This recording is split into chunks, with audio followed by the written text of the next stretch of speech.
Okey, seterusnya kita pergi kepada topik yang kedua iaitu rumus jarak di antara dua titik pada satah. Kita tengok rumus jarak. Okey, jap. Okey, rumus jarak. Okey, jadi untuk nombor 1, dua titik mempunyai koordinat y yang sama. Okey, koordinat y yang sama ni macam mana? Okey, jom kita tengok. Okey, kita ada satu satah. Okey, dia dah ada kat sini titik A dengan titik B. Lepas tu dia cakap koordinat y yang sama. Okey, macam mana maksud koordinat y yang sama tu? Kita tengok kat sini. Ni adalah nilai bagi y kan. Untuk titik A dan titik B, tengok nilai dia adalah sama. Tengok dia tulis y1 dekat titik A dan dekat titik B pun y1. So maksudnya nilai dia adalah sama. Nilai y adalah sama. Kita tengok yang x pula. X dia cakap x1 dengan x2. So bermaksud nilai x tu tak sama. Nilai x dia adalah berbeza. Okey, tengok dekat sini pula. Okey, tengok. Ni nilai x ni mungkin 1. Dekat sini pun ni dah nampak dah dia punya beza kan. X bagi titik A dan bagi titik y. Dia bagi titik B. Okey, kalau untuk y tengok dia sama je. So dia dah tulis kat sini y1 juga. Okey, dua-dua titik A dan titik B y1. Okey, jadi jarak AB. Okey, jarak AB ni macam mana nak tahu, nak menentukan jarak AB ni? Kita ambil x2 tolak x1. Okey, yang tak sama. Kita tak boleh ambil yang y ni sebab y sama. Macam mana nak ambil, nak tolak kalau dia sama? So kita ambil yang x yang berbeza tadi tu. Okey, x2 tolak dengan x1 unit. Okey, x2. Okey, nak menentukan jarak A dengan B ni, x2 tolak dengan x1 ni. Okey. So yang ini adalah jarak apa? Bila dia adalah dia selari dengan paksi x, dia adalah jarak mengufuk. Okey, kita terus kepada soalan. Kita tengok kepada soalan terus. Okey, hitung jarak di antara dua titik iaitu P53 dan Q23.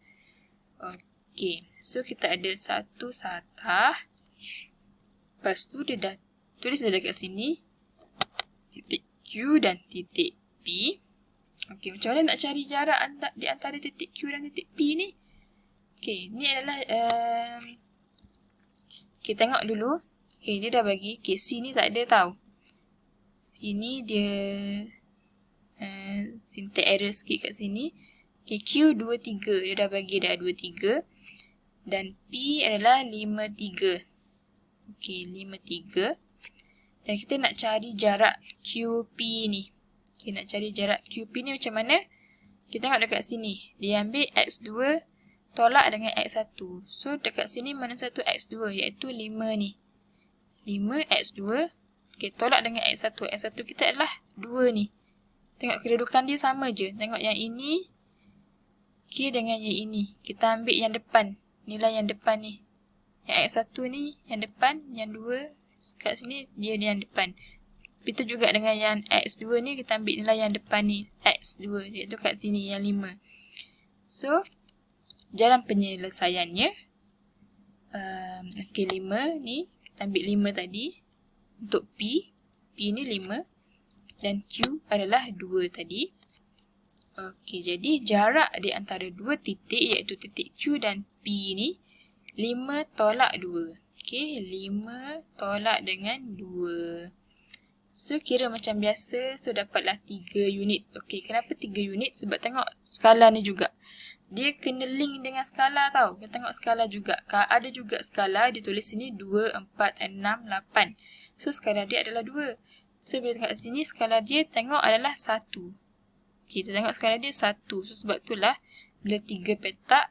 So, bila yang ni kita cuma tolak macam biasa je. Okay, yang ni kita tak perlu darab. Kalau skala kat sini 2, kita kena darab dengan 2. Sebab kita kira dia punya ni. Jap, yang tu nanti kita akan tengok contoh yang lain. Okey, ni adalah contoh untuk koordinat y yang sama. Okey, seterusnya koordinat X pula yang sama. Yang nombor 2, 2 titik mempunyai koordinat X yang sama. Okey, koordinat X yang sama ni macam mana pula? Kita ada satu satah. So, tengok dekat sini yang sama, agak-agak nilai sama adalah dekat koordinat X. Lagipun dia dah tulis dekat sini X1 dan sini pun X1. So, dia adalah nilai yang sama. X1, X1 ni dia merupakan nilai yang sama. Dan yang berbeza adalah Y. Tengok sini Y1, sini Y2. Okey, jadi jarak CD, kita nak cari jarak CD ni. Okey, kita ambil nilai Y2. Okey, tolak dengan Y1. Okey, so Y2 tolak Y1. Okey, garis jarak CD ni jarak apa? Nama dia. So, ni adalah paksi selari dengan paksi Y. So, paksi Y adalah paksi mencancang. So, CD adalah jarak mencancang. Okey, kita terus tengok kepada contoh soalan. Okey, hitung jarak di antara dua titik R, 54 dan S, 51. Okey, kita ada satah. Lepas tu ada R dengan S. Okey, S dia dah cakap kat sini 51. So, kita letak kat sini 51. Okey, so sini adalah X1 dan Y1. Okey, 51 ni adalah X1 dan Y1. Okey, untuk R, 54. Okey, so sini adalah X2 dan Y2. Okay, jadi kita nak hitung jarak di antara garis R dengan S ni. Okay, jadi macam mana nak buat? Okey, jalan penyelesaiannya, jarak di antara dua titik 4 tolak 1. Okay, kenapa 4 tolak 1? Tengok formula yang ni. Y2 tolak Y1. So, mana 1 Y2? Okey, Y2 kita adalah 4. Tengok yang sini, Y2. So, dia dah bagi dah nilai 4. Dan Y1 pula, kita tengok sini Y1 iaitu 1. So, sebab itulah 4 tolak 1. So, kira macam biasa. So, dapatlah 3 unit. So, kita tengok juga skala dia berapa. So, skala dia 1, so tak payah darab dah. Okey. So, ni jawapannya adalah 3 unit. Okey, seterusnya, kita pergi kepada jarak di antara dua titik pada satah. Okey, jarak bagi dua titik yang tidak selari dengan paksi X atau paksi Y pada satah kertas boleh ditentukan dengan menggunakan teorem Pythagoras. Okey, dia tidak selari. Okey, titik yang tidak selari. Okey, tengok. Ni dia tak selari kan titik dia. Dia tak ada pun yang sama macam tadi. Sama X1 dengan X1. So, dia ni, dia tak selari antara dua ni. Okey. Jadi, jarak AB merupakan jarak hypotenuse. Okey, so jarak AB merupakan jarak hypotenuse. Okey, so titik A adalah 22 dan B adalah 26. Titik A ni adalah 22. Tengok. X2. Okey, kat sini dan Y pun 2 dekat sini. So, titik A adalah 22. Okay, jadi kat sini, cikgu tulis dia sebagai X1 dan Y1. Dan titik B adalah 56. So, cikgu letak dia sebagai X2, Y2. Okey, so kita ada jarak mengufuk dan jarak mengufuk. Tengok. Untuk nak cari jarak mengufuk tadi, sebelum ni kita dah cari dia punya rumus. X2 tolak X1. So, mana satu X2? So, X2 kat sini. So, ambil je nilai X2 ni iaitu 5. Tolak dengan X1. X1 kita pun dah ada dekat sini iaitu 2. So, kita tolak je. 5 tolak 2. So, dapatlah 3 unit. Tengok juga skala dia berapa. So, skala dia 1 je. So, tak payah darab dah. So, untuk jarak mengufuk kita dapat 3 unit. So, betul lah. Tengok 3 petak kat sini. Okey, seterusnya ini adalah jarak mencancang. Okey, so kita akan dapat kat sini adalah 90 darjah lah. Okey, so untuk jarak mencancang. Okey, ingat baik tadi formula kita dah cari rumus untuk jarak mencancang iaitu Y2 tolak Y1. Okey, lepas tu macam mana nak buat? Okey, Y2, tengok Y2 dekat sini dah ada ke belum? Okey, Y2. Kita dah ada dah Y2, dah ada dah nilai dia. iaitu 6. Y1 pun dah ada juga. Y2 dia dah bagi dah semua. So kita cuma masukkan je nilai, lepas tu kita cari macam biasa. Okey, 6 tolak 2 sama dengan 4 unit. Untuk jarak mencancang. Okey. Jadi kita guna teorem Pythagoras untuk menentukan jarak bagi A dengan B ni. Kita nak menentukan jarak A dengan B ni. Okey, so nak menentukan jarak AB. Okay, kita guna formula X2 tolak X1 kuasa 2 tambah Y2 tolak Y1 kuasa 2 punca kuasa 2. Okey, ni kena ingat rumus ni. Nak cari jarak bila dia tidak selari. Garisan A dengan B ni dia tidak selari. Okey, kita akan guna rumus ini. Okey, so kita tengok kepada contoh soalan terus. Okey, hitung jarak di antara titik P dan Q pada satah Kartes. Okey, kita ada satu satah Kartes dekat sini.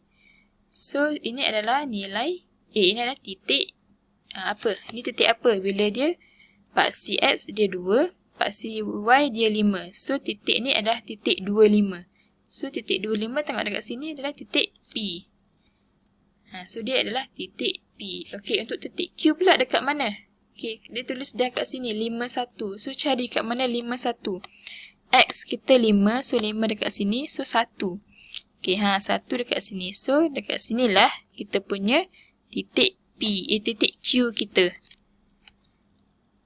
Okey, sini P25. Okay, cikgu tanda dia sebagai X1 dengan Y1. Seterusnya, titik Q.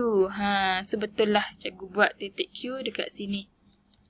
Okey, titik Q iaitu 51 dan cikgu tulis dia sebagai X2, Y2. Okey, jadi kita nak cari jarak di antara PQ ni. Okey, jadi penyelesaiannya. Kita ada dua kaedah kan tadi. Kita ada dua kaedah. Okey, yang pertama, kaedah pertama iaitu kita tengok kat sini dia ada. Okey, kita buat dulu dia punya garis. Kita garis mencancang. Lepas tu kita garis mengufuk dia dan kita akan jumpa dekat satu titik persilangan ni. Lepas tu kita tanda dia, tulis dia sebagai R. Okey, kita namakan dia sebagai R. Okey, kat sini akan jadi 90 darjah lah macam biasa. Okey, lepas tu macam nak cari, okey, kita tengok unit bagi PR dulu. Kita tengok dulu dia punya skala. Okey, skala dia tu 1 je. So, macam biasa je, tak payah darab. Okey, so PR adalah 4 unit. Betul ke PR 4 unit? Kita tengok yang PR. PR, iaitu garis ini. So, betul ke 4 unit? 1, 2, 3, 4. So, betul lah. Untuk PR 4 unit. Dan RQ. RQ 3 unit. Okey, kat bawah ni RQ. So, dia 3 unit. Okey, jadi seterusnya, okey, kat sini 4 unit. Okey, yang dekat bawah ni 3 unit. Okey, so kita menggunakan teorem Pythagoras. Okey, PQ kuasa 2 macam biasa. PQ kuasa 2 sama dengan PR kuasa 2. Okey, PR ni yang 4 unit ni kuasa 2 tambah RQ kuasa 2. Okey, so kita dah tahu dah PR berapa. Dah ada dekat sini PR berapa. RQ pun dah tahu dah berapa unit. So 3. So masukkan je nilai macam biasa. 4 kuasa 2 tambah 3 kuasa 2. Lepas tu kita kira 4 kuasa 2 dapat 16 dan 3 kuasa 2 dapat 9. Lepas tu kita nak PQ sahaja. Jadi kita nak kuasa 2. Kuasa 2 ni kena pindah ke belah kanan. So akan dapat PQ. Okey, 16 tambah 9 dapat 25 punca kuasa 2. So jawapan dia adalah 5 unit. Okey, seterusnya kaedah yang kedua. Okay, iaitu kita guna rumus yang kita dah buat tadi. Iaitu kita dah jumpa tadi X kuasa 2, X2 tolak X1 kuasa 2 tambah Y2 tolak Y1 kuasa 2. Okay, kita dah tahu dah berapa nilai X1 kat sini, Y1, X2, Y1, Y2. So, masukkan je nilai-nilai dia. So, dapatlah jalan kira macam biasa. So, dapatlah jawapan 5 unit. So, untuk panjang jarak PQ adalah 5 unit.